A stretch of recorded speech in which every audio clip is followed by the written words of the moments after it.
Ahojte, vítam vás pri arteterapeutickej technike, počas ktorej sa na chvíľu stretneme s našou mamou.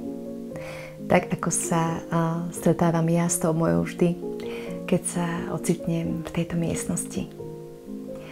Našu mamu si pripomenieme do najmenších detailov. Vybavíme si okamihy, ktoré máme v pamäti vyrité ako tie krásne, ale vrátime sa aj k momentom, ktoré by sme možno radšej nechali ležať prachom.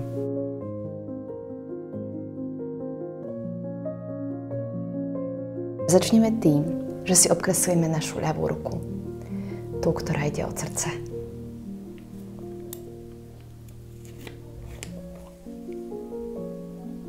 Táto ruka, naša ľavá ruka, bude symbolizovať našu mamu. A každý z prstov bude zastupovať jednu časť toho, ako si našu mamu buď pamätáme, alebo ako ju aktuálne vnímame. A začneme rovno palcom. Tu by som chcela, aby ste si na chvíľočku zavreli oči a zamysleli sa nad tým, ako vaša mama vyzerá, alebo vyzerala. Aké má vlasy? Ako si ich češe? Ako má plet? Kde všade sa jej tvoria vrásky? Ako má farbu očí? A ako jej oči pôsobia? Sú unavené? Alebo sa smejú? Čo vaša mama rada nosí? Aké oblečenie si vyberá? Aké farby? Aký materiál? Ako sa hýbe? Ako kráča? Stojí hrdo a vzpriamene? Skúste si vašu mamu takto predstaviť. Do najmenších fyzických detailov. Môžete si ho možno predstaviť, ako oproti vám stojí, ako sa na vás díva. Sprítomnite si ju. A až potom oči otvorte a skúste si vybrať formu výtvarného vyjadrenia, ktorý túto vašu fyzickú podobu mami zachytáva. Moja mamka zvykla nosiť také tie socialistické fertuchy. Aj preto na znázornenie jej fyzickej podoby použijem kúsok látky. Moja mama bola naozaj veľmi skromná. Ak minula nejaké peniažky, tak to bolo pre nás, pre jej dcéry. Spomínam si ešte, že mala na tvári a na rukách pigmentové škvrny. Preto ich tu niekoľko dorobím. A ešte musím povedať, že moja mama sa veľmi ponáhľala. Snažila sa toho cez deň stihnúť čo najviac. Ja preto si ju neviem predstaviť, ako tak v pokoji, bez pohybu stojí oproti mne a díva sa na mňa. Mám pocit, že ustavične musí niečo robiť. Vynára sa mi obraz, ako sa dá na bicykel a vyráža na nákupy, aby nám domov priniesla čerstvý, voňavý chlieb, pomaranče a banány, z ktorých nám večer pripraví ovocné misy. Keď budete mať fyzickú podobu vašej mamy hotovú, presunieme sa k ukazováku. A ukazovák bude zastupovať všetko, čo mala vaša mama rada. Pričom na chvíľu dokázala zabudnúť na starosti bežného dňa, pričom si dokázala oddychnúť. Aký koláč jej chutil. Aký nápoj si rada objednala v reštaurácii. Dovolila si občas výjsť s kamarátkami von, na kávu alebo do divadla. Alebo jej úplne stačilo iba upiecť koláč pre rodinu a nakrájať a naservírovať ho. Moja mama skutočne si spomínam iba na veľmi málo vecí, ktoré si dopriala. A jedným z takých silných obrazov je, keď sme si na gramofóne pustili starú platňu so šlágrami z jej mladosti a ona pritom začala tancovať. Iba málo kedy sa mi udarilo vidieť naozaj takú veselú, slobodnú a ľahkú. A spomínam si, že veľa času trávila modlitbami. Vždy, keď mala na srdci nejakú ťažkosť, tak sa obrátila na Boha. Keď sa tak na ten prst pozerám, zdá sa mi, že je celkom prázdny. Na druhej strane neviem úplne, čo viac by som tam doplnila, pretože povinnosti a starostlivosť o nás boli u nej na pravom mieste. Starostlivosť o seba, nejaká potreba si oddychnúť, zazdrojovať sa. Tomu len málo kedy venovala pozornosť. A keď máte hotový váš ukazovák, pôjdeme na prostredník.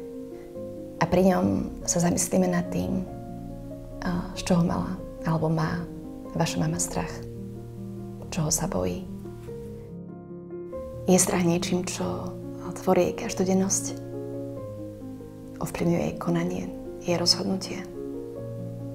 Alebo prichádza iba občas, keď je naozaj dôvod? Skúste sa tiež možno zamyslieť a vybaviť si situáciu, kedy ste vašu mamu videli báť sa. Ako vám vtedy svoje obavy odkomunikovala? Dokázala sa svojmu strachu postaviť a čeliť mu? Alebo sa aj zmocnil a úplne ovládol? Ja si to pomôžem farebnými atramentmi. Použijem pritom aj pečiatku v fáze mesiaca. Myslím, že moja mamka sa často bála. Predovšetkým sa bála o nás, aby sa nám nič nestalo. Bála sa Boha. Určite sa bála Boha. A myslím, že sa bála aj doma. Bála sa mojej dominantnej starej mamy.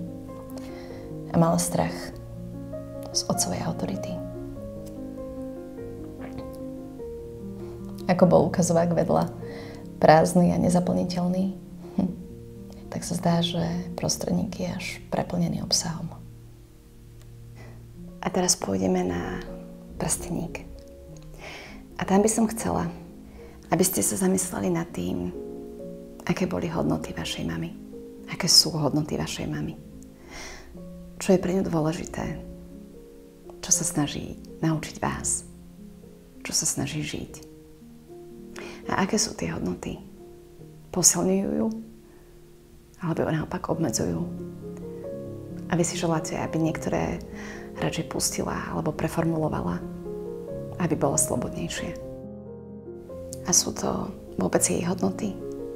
Alebo si ich v rodine predávate z generácie na generáciu, aj napriek tomu, že vám už roky neslúžia. Opäť použijem pečiatky, tentokrát písmenká, ktoré budú v iniciálach zastupovať hodnoty mojej mamy. Ako som už spomenula, veľmi dôležitou hodnotou u nej bola viera. Určite bola pre ňu dôležitá aj práca. Pracovala ako zdravotná sestra. Veľmi dôležitou hodnotou bol pre maminu pokoj v rodine. Ona skutočne dokázala potlačiť svoje potreby, len aby sa s nikým nemusela hádať, aby s nikým nemusela ísť do konfrontácie.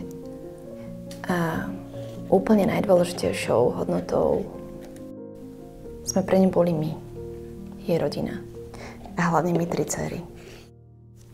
A napriek tomu, že jej hodnoty oceňujeme, rozumiem im, mám dojem, že ju upozaďovali. Mamka bola ako taká šedá myška. Veľmi by som si želala, aby verila tomu, že si môže dopriať.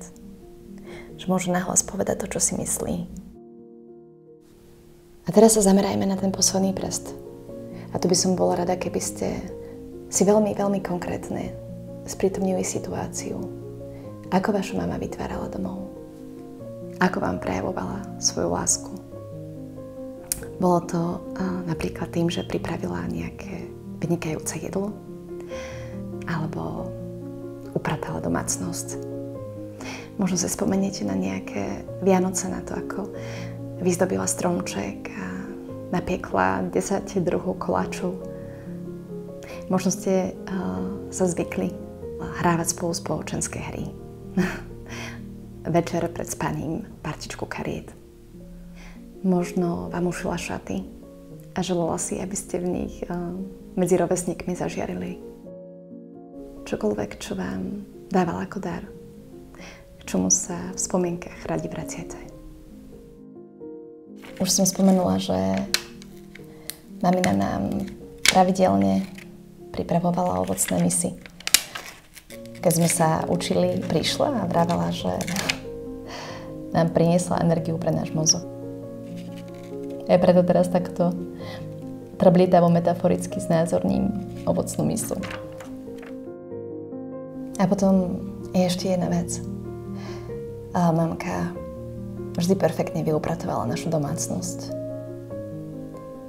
Preto vždy, keď som sa vrátila domov, tak byt naozaj krásne voňal.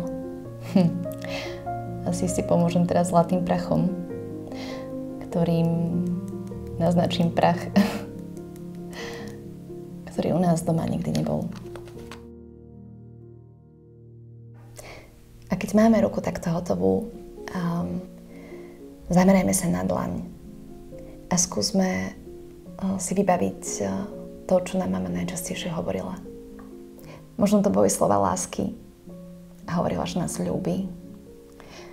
Ale možno to boli aj slova, ktoré pramenili z obavy alebo zo strachu. Ako som hovorila, jednou z najdôležitejších hodnôt bol pre pokoj. A preto sa snažila napomínať nás tak, aby sme ten pokoj nenarušovali.